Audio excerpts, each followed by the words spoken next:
thank you for coming. Thank you. We're really happy to get acquainted and to have a chance to speak to you in this Verbier atmosphere. Maybe you should tell us about your visits to Verbier and what is Verbier to you. How many times have you been here? Sure. So this is my third time in Verbier. I had the chance to be also with Verbier Festival in Schloss Elmau almost 1.5 years ago. And from the first time I met Martin, and of course we talked about music, we talked about many things, but from the first time it was, for me it was really love at first sight about the festival, about music, about the love for performance, the love to meet new people. And obviously this is one of the most important festivals, if not the most important festival in the world. So for me it's a big honor and a big pleasure to be here for the third time already in a period of 4 years. And actually this year I did the opening concert, which is, you know, maybe one of the highlights every year in a festival. We did Bartok's second violin concerto with Maestro Gergiev, and obviously this is something which is very special for a musician to be performing such a wonderful concerto with such a great orchestra, also the orchestra of the Verbier Festival. So altogether, I don't know, it's you know, there are so many things you can mention when you want to talk about the atmosphere of a festival. First of all, the place is just amazing. This environment, the mountains, the air, the fact that you are walking a lot, I think it makes it very special, but also I think the musicians which are visiting this festival are the top of the top. So every time you feel so lucky and so happy to perform chamber music as well. So altogether, I think it's professionally speaking, it's just amazing. And then of course I also have many friends who are living in Switzerland. I have many friends who are regularly visiting the festival. For example, Gábor Takács-Nagy, who is visiting and who is working with the Verbier Chamber Orchestra. This is very fun. And we know each other now for quite some years. And so all in all, it's really a great moment of the year, I think, for every musician who has the possibility to come to this festival. Can you tell me for how long did you come here, or usually for how long do you come? Yes, you mean the period of time? Yeah. Yeah, this time I arrived obviously for the rehearsal before the opening concert, so I arrived on the 16th and I will stay until the 29th, so I'm spending here almost 2 weeks, which is fantastic. I'm also giving, for the first time, I'm giving master classes, which for me is really something very important in life. I believe really in giving, how to say, not giving back, but sharing what you obtained, what you gained as knowledge from other professors in life during your younger years, what you obtained during your experience as a performer, as an experience as a musician, to share that with young colleagues. I think it's the most wonderful thing you can do in the musical world. So for me, it's always very rewarding, very interesting, very motivating to work with young talents. And as a matter of fact, I've given quite many master classes during my last maybe 10 or 15 years, and you can always learn also a lot. And also, you know, when you want to give an advice or you want to say something about music, it's so important how you verbalize your musical ideas, which is not so obvious. I mean, it's very easy to say, here is a mistake, or there was something which can be improved. But I'm always trying to give in a short-term meeting of 1 or 2 hours, which we have with each student together, just to give rather a more general impact on the way of working, on the way of also how to approach music. So not talking about mistakes, because mistakes are happening anyway. Mistakes will happen. Whatever you do, there will be so-called mistakes, and some are more obvious, some are less obvious, but all in all, what is most important for as an advice to a student is just simply how to give your communication, how to help your communication when you approach music to the audience. How can you communicate most efficiently and most clearly your emotions to the audience? And this is something which is not so easy. So you always learn from verbalizing and talking about all of that. And I think this is just simply so important for every musician if they like to work with young talents. Do you teach somewhere? Actually, I have Permanently? taught not so much as on a regular basis. I've had some part-time students in Hungary, and this year from September I will actually start to teach on a more regular basis, which of course as a traveling artist is very complicated, but as I really want to help Hungarian young musicians, and maybe some musicians who come from other places of the world to the Music Academy in Budapest. It is such a pleasure to be able to have a few students, which I will probably teach regularly. So I'm starting from September. One of the amazing experiences for me was listening for the 100 Violins orchestra from Budapest. Do you know this? Yes, sure. It was something unbelievable for me, and I decided that all Hungarians, they born with the violin because it seems they are doing it without any effort. But of course it's not classical music. Many people know that Hungarians are one of the best violinists in the world. Like it's something from the nature. Comes not from the school but from the nature. Can you tell me, do you feel this yourself? I really don't believe in national characteristics. I really believe that education is the most important part, and education mostly can be influenced, in our case with music, with the cultural background which gives your country. Education background is also very important. In Hungary we have music school system which allows mostly any kid who has a music school around. Many music schools are available to young children, so they are all able to start an instrument. And even if most of them they will probably not become professional musicians, but they have this luxury, so to say, to study music for a few years, being acquainted with the positive sides of learning an instrument, because every professional activity has some positives and maybe not so pleasant sides, a lot of effort. But in music I think there is such a nice balance between learning how to be disciplined, learning to be persuasive with what you do. It's in many cases instruments are not so easy to start with. I mean, you may spend 1 or 2 years not having such a big pleasure, so it's very important to have great pedagogues who will motivate, who will find exactly your rate of development. And then you gain a lot of things which are actually not necessarily associated with music, the structural thinking, logical thinking.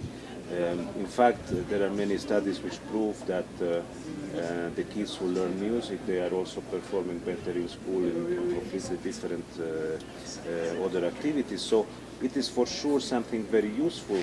And the fact that we had many violinists in the past, I wouldn't say that necessarily Gypsy group of 100 musicians is the best representation, but of course they play a very beautiful, they make a very beautiful performance every time. But I would rather mention as a classical violinist names like Joachim Auer, Carl Flesch, Sigeti, and so many others which have contributed in the very early stage of violin playing development, the early 20th century, even end of 19th century, which made the violin world, the violin playing, so much richer for the 20th century. So I'm very proud of that, but not because of being Hungarian, but just simply because I love the tradition of violin playing, but I also mostly like to imagine that when you become a great violin player, you should become rather a great musician than just a violin player. So to play the violin is just, an instrument. It's just Technology. a way of not technology, but just a way to express yourself. When you can give the impression that the violin is just a tool, and like talking, this is the idea that you communicate so easily with the instrument that whatever instrument, it can be piano or whatever, that you convince the audience you are speaking with your soul rather than with a musical instrument. What are the most important qualities for the soloist? Soloist, I don't really understand what that means exactly, because this is just a part of how you perform. Obviously there is repertoire which is violin concertos, which are for solo violin and orchestra, but I think the most important quality is just simply to be able to understand music and to be able to create something together with the conductor and the orchestra in a way that it becomes really one thing. It's not about soloist and orchestra, it's just simply the work should be expressed together. And the most important quality in music in general is just to be able to make understand your idea to other musicians, to understand also what their idea is about music, and somehow to find a common ground inside the music, and of course to convince the audience that this is, at that very moment, this is the only way this can be performed.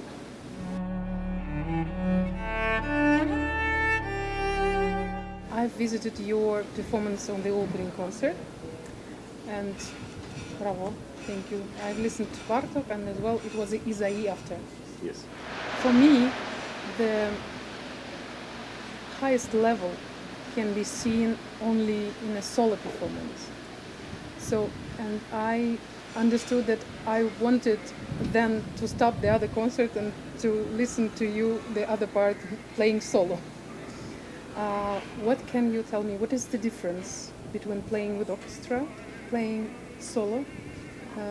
Let's say when you prepare your students, when you prepare yourself. Of course, you are rather more free when you are completely alone. You can improvise more. You can decide at the very moment to do something differently than you used to, or you did in the morning, or you did 10 minutes ago. So you can change very freely about your way of taking time or expressing something, or just simply the tempo you may choose may differ from what you usually do. And I actually don't like to imagine that I do something usually somehow. I always try to imagine that what if I've never played this piece? What would it mean to play it for the first time? Or what would it be to play a piece like which would sound like the premiere of that piece? So these are things which you are obviously more free to accomplish when you are completely alone. So on the other hand, when you play with orchestra or when you play with other musicians, chamber music and so on, you are relatively accomplishing some of the things during the performance which you already talked about, you rehearsed. But I like to imagine sometimes that with great musicians, with great orchestras, with great conductors, you are also able to do some spontaneous differences in compared to what you rehearsed. And honestly speaking, for me, the feeling of playing completely alone or playing with other musicians, musically speaking, doesn't change. I mean, the way I perform, I try to remain as spontaneous. Of course, not for the sake of being, so to say, more interesting, but just for the sake of accomplishing something which is magic for that acoustic, magic for that moment. It should feel really like it is something which is just coming from above, or how I don't know exactly how to verbalize it, but it is definitely something which is should not be rehearsed in advance. This sort of magic moments arrives if you play alone, and they should arrive also if you play with other musicians. You spoke about new music, about premieres.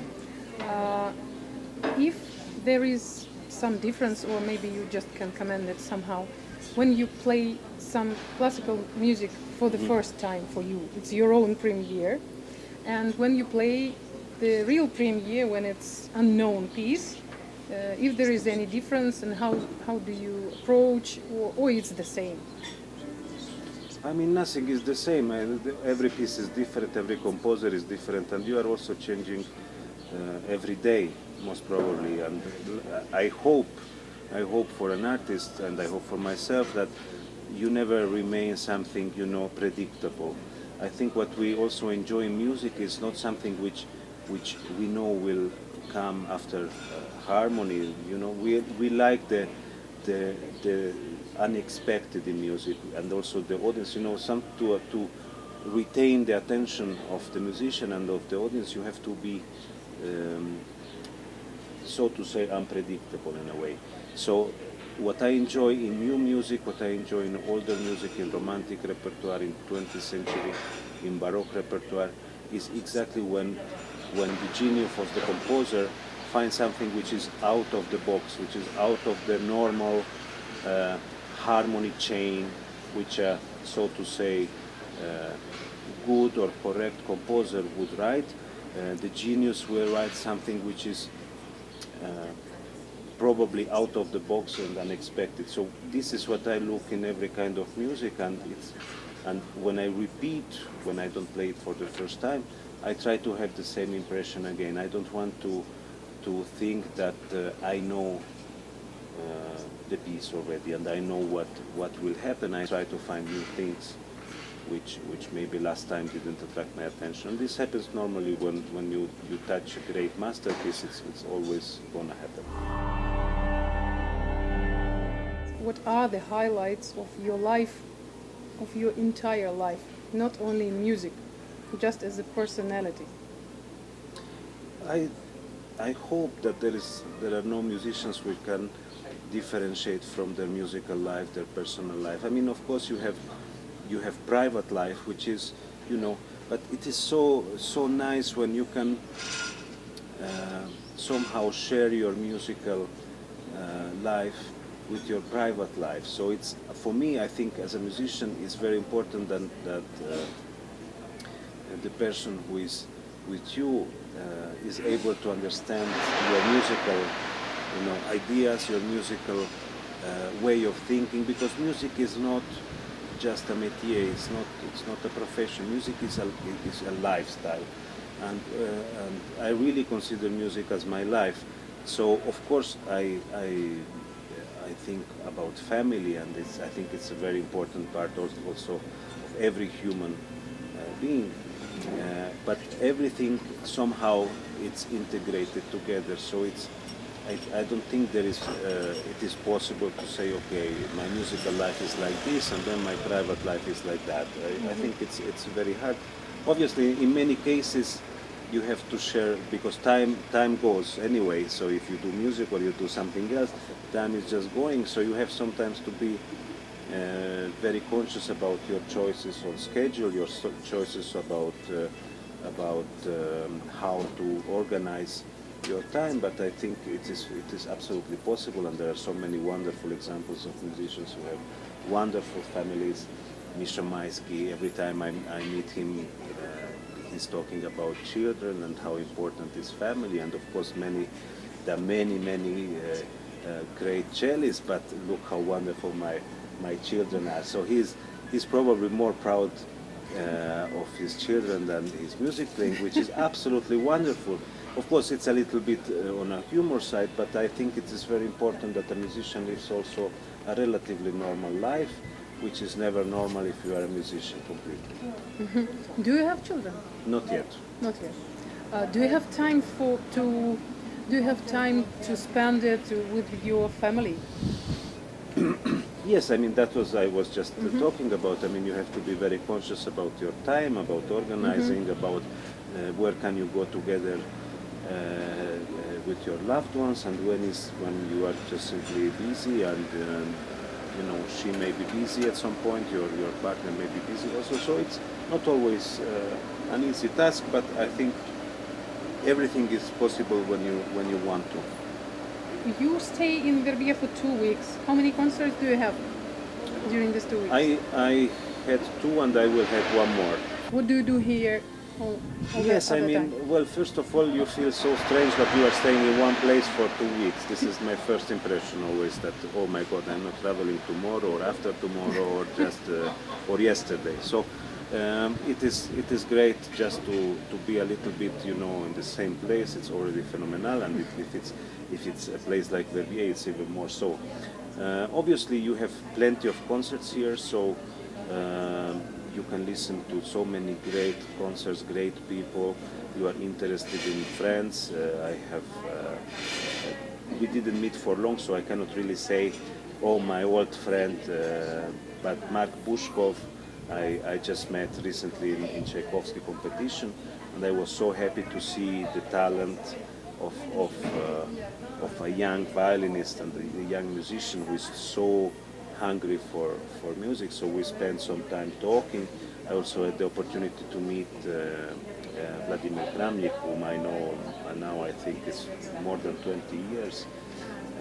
You know, he's also connected to music because in his family, you know, music was a very normal thing. And I love chess also, so we had the possibility to talk. I also played in his simultan event. So it's always great, and you know you talk with people, you have lunches. I also met my friend Gabor,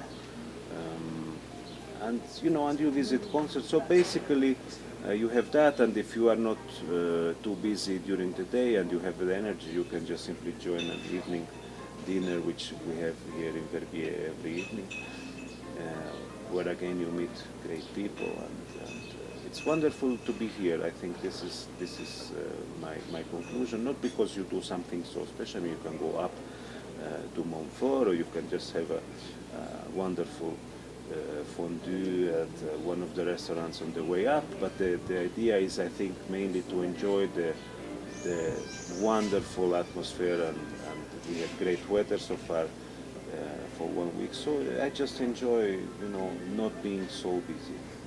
The last question, in 2 words, what is music for you? It's my life. My life. Thank you very much. Thank you. Thank you. Автограф. Please, please, please, please, please, please, please, please.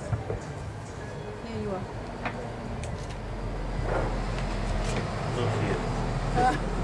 I'm so sorry. Yes, but I want to. If you know better, Yes, I please. know better. Thank you.